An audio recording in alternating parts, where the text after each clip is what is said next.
All right, great. We're on our other platforms now. We're just verifying the audio, and then we'll get started with the content that we wanted to share. Thank you so much for participating.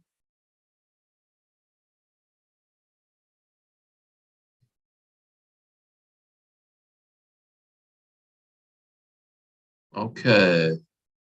If you are again in the Zoom, please chat over questions that you have, and we'll field those questions at the end. We're going to share some good content today about the recent announcement from Coinbase regarding a bankruptcy warning and a recent securities filing, and what that means for crypto retirement investors.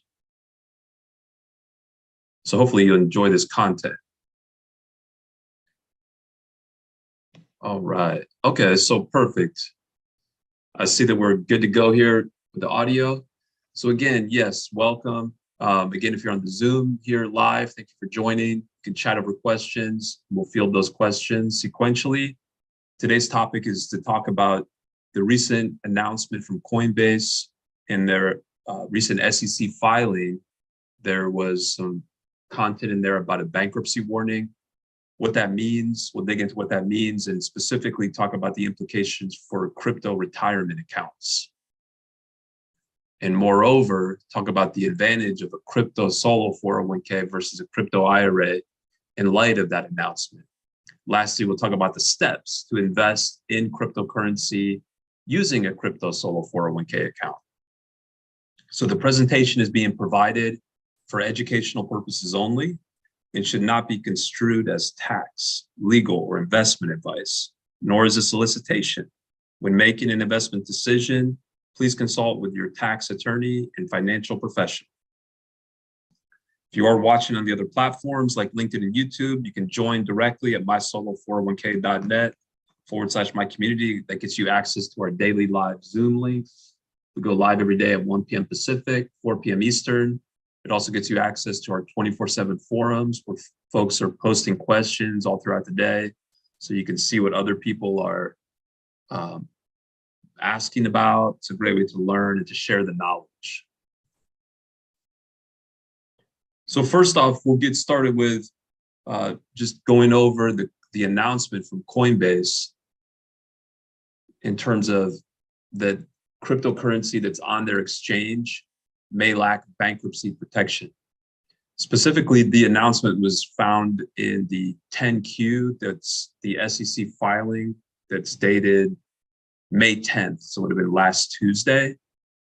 There's a few points that we want to highlight. Number one, in the filing, Coinbase discloses that they hold $256 billion of fiat and cryptocurrencies. That's as of the end of March of this year. Crypto assets are not insured by any government or governmental agency. This is from Coinbase, so crypto assets on their platform are not insured. So that's, in other words, referring to there's no FDIC or SIPC insurance. Lastly, and this is the line that was quoted a lot in the articles that covered this, Coinbase goes on to state that crypto assets that they hold in custody on behalf of their customers could be subject to bankruptcy proceedings, and such customers could be treated as our general unsecured creditors. So in the context of a bankruptcy, right, secured creditors would be paid first from the liquidation of the entity that files for bankruptcy. They'd be in line before the unsecured creditors. So effectively, this means that you could get pennies on the dollar for the value of your cryptocurrency assets in the event that Coinbase goes bankrupt. This next slide, I think, is helpful just to highlight some of the differences in terms of bankruptcy protection when it comes to investing on a cryptocurrency exchange versus investing via brokerage, so in stocks, things like that. And then finally, in the context of a bank. So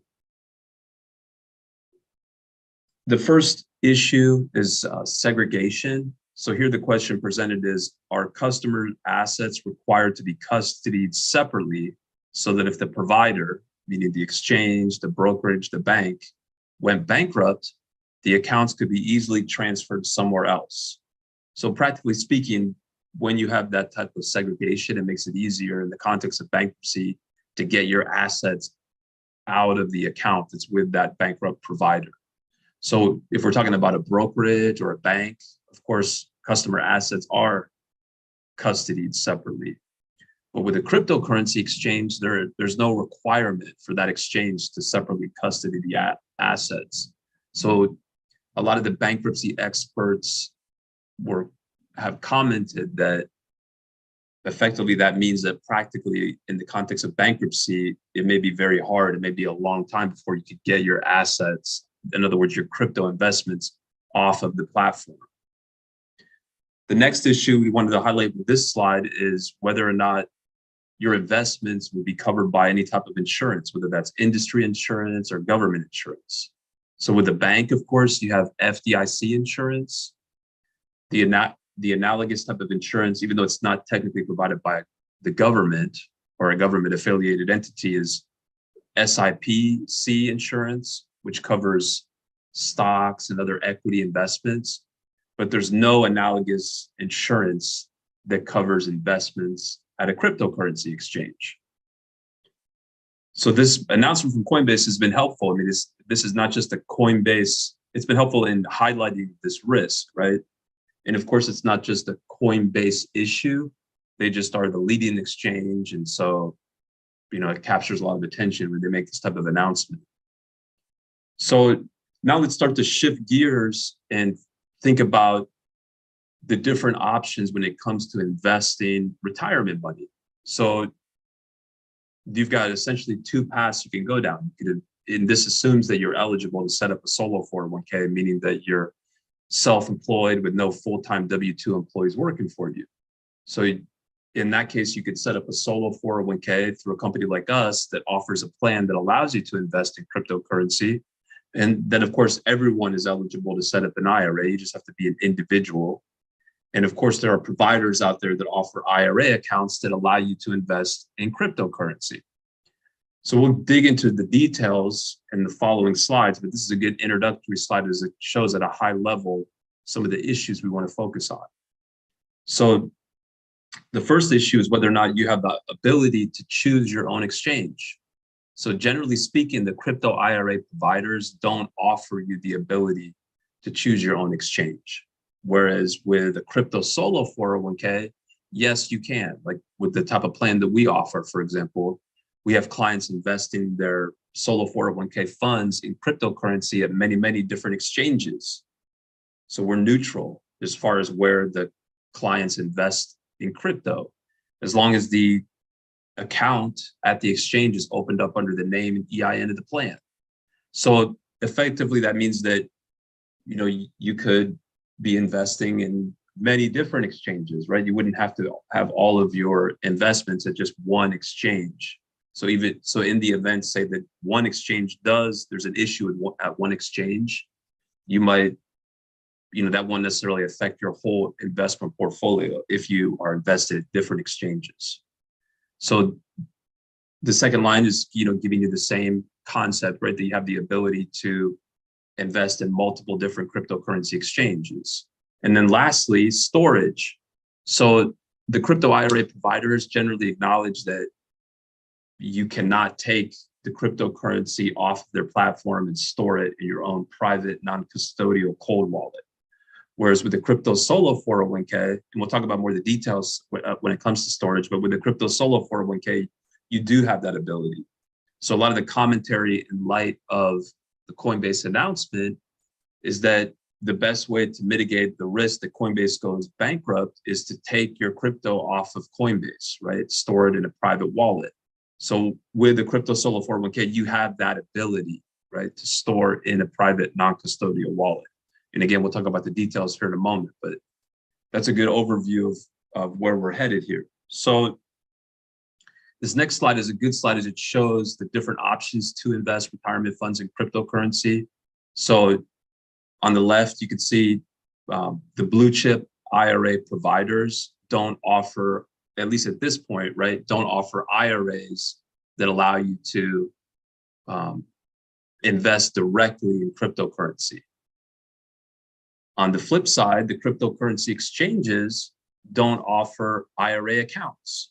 So in the middle, that's where you can see you have providers that are offering either crypto IRAs or crypto solo 401k accounts.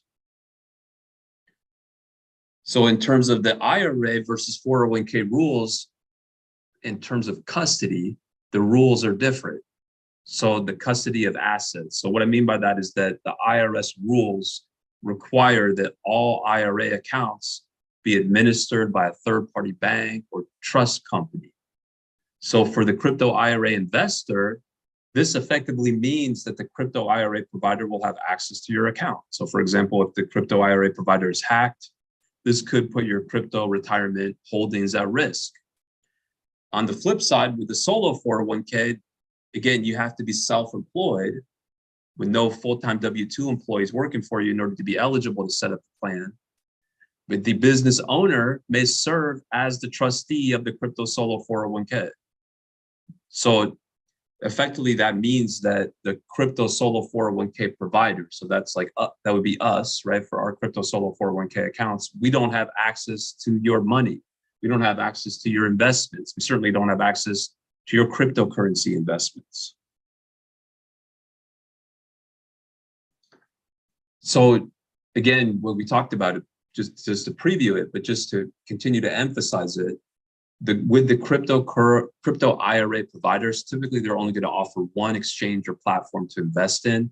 Whereas with our crypto solo 401k, you have access to many, many different exchanges, even decentralized. So again, if you're watching on the other platforms, please join at mysolo401k.net/my community. You get direct access to our daily live Zoom calls. We go live every day at 1 p.m. Pacific, 4 p.m. Eastern. So the crypto solo 401k provider is not going to have access to your crypto investments, whereas the crypto IRA providers, they do, because again, under those IRA rules, you have to have your IRA account with a third-party trust company or custodian. So whereas with the crypto solo 401k, the rules are different, right? The solo 401k rules are different. You as a trustee don't have to give that third-party access. So that means you have more storage options. So back again to the context here, right, is that Coinbase is acknowledging that in the context of bankruptcy, so if the exchange goes bankruptcy, you may become an unsecured creditor with respect to your crypto investments on the exchange. So now let's look in detail here at the storage options. So with a crypto IRA, you can store your cryptocurrency investments on a custodial wallet with an account in the name of the crypto IRA. So you can store it on the exchange, right? You cannot store it though at your house it could be a software wallet or a cold wallet or your personal residence, your home. You know, you have to store it on the exchange, essentially. You cannot store it in a private cold wallet, even in a safety deposit box, right? So the crypto IRA providers acknowledge this in their publications. So whereas with the crypto solo 401k, you have those same options, but then you have the third option or the second option here of being able to store the cryptocurrency on a non-custodial cold wallet in a safety deposit box associated with your crypto solo 401k account at a bank or credit union. So if you want to follow the advice of a lot of the commentators that in light of this Coinbase acknowledgement that if they file bankruptcy, that you may become an unsecured creditor with respect to the crypto stored in the exchange. So the way to mitigate that risk is to take the crypto off the exchange. With a crypto solo 401k, you're going to have that option because you can store the cryptocurrency, the private keys, on a non-custodial wallet in a safety deposit box associated with your crypto solo 401k account. So that takes us to the end of that section of the presentation. Now we want to shift gears and talk about the steps to invest in cryptocurrency. using a crypto solo 401k. So the first step is to, of course, open a solo 401k account. You need to, of course, be eligible to do that. As I've mentioned, you have to be self-employed with no full-time W-2 employees. You have to work with a provider that offers a plan that allows you to invest in cryptocurrency. Of course, it's going to be helpful to work with a provider that has experience in helping others invest. You need to open up an account at a bank or a brokerage under the name of the solo 401k and under the EIN of the plan. So as part of our onboarding process, we obtain an EIN specifically for the plan from the IRS. We will prepare the paperwork to open up an account at the bank or brokerage of your choice. So there's many options there. We have clients at hundreds of different banks, many different brokerages. You need to fund that account, right? So you could fund it by transferring money from a former employer plan or a non-Roth IRA. And we handle the transfer process as part of our services. You can also fund it by making contributions. And then you need to open up an account at an exchange. So, there are options at FTX, Coinbase, Gemini, Kraken. Those are just a few of the exchanges where our clients are opening accounts at. RSX is another one. So you need to open up an account under the name and under the EIN of the plan, and then transfer those dollars, the fiat currency, from your solo 401k bank or brokerage account. Then once the account is funded at the exchange, you can start investing right away. And then lastly, store the cryptocurrency.